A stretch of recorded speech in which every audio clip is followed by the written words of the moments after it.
चाहिँ अहिले ढल्के बहरमा यहाँ के भन्छ त यसलाई चाहिँ केराको अड्डाइ हो यो गोदाम केराको गोदाम होइन यो चाहिँ यहाँ चाहिँ हाम्रो थरी थरीको केरा पाइने रहेछ यसलाई चाहिँ मालभोग भनिन्छ अरे दाइ अब हाम्रो पूर्वतिर चाहिँ यसलाई मालभोग भन्दिनँ यहाँ चाहिँ यसलाई मालभोग भन्दो रहेछ यहाँ चाहिँ हाम्रो खालको केरा छ दाइहरूकोमा म चाहिँ अहिले यहाँ ढल्के बहरमा छु भर्खर पानी रोकियो यहाँ चाहिँ अनि यहाँ यस्तो हेरेको यहाँ केराको एउटा पुरै खालको केरा राख्नु भएको रहेछ एउटा ठुलो केराको के भन्छ यसलाई अब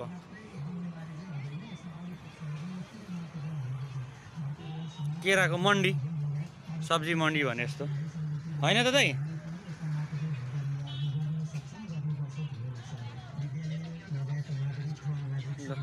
अनेक प्रकारको केरा देखिन्छ यहाँनिर चाहिँ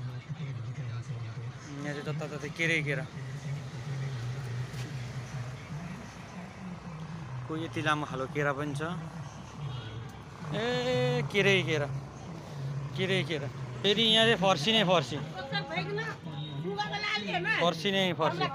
कसरी हो फर्सी चाहिँ 30 रुपियाँ गोटा किलो ढल्के बहरमा आम्मामामामामा कसरी किलो दाइ यो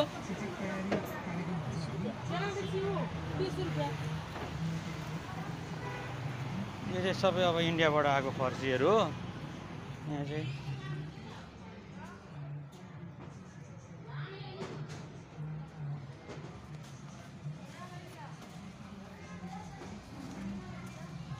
आम्मामामामा कत्रो फर्सी पनि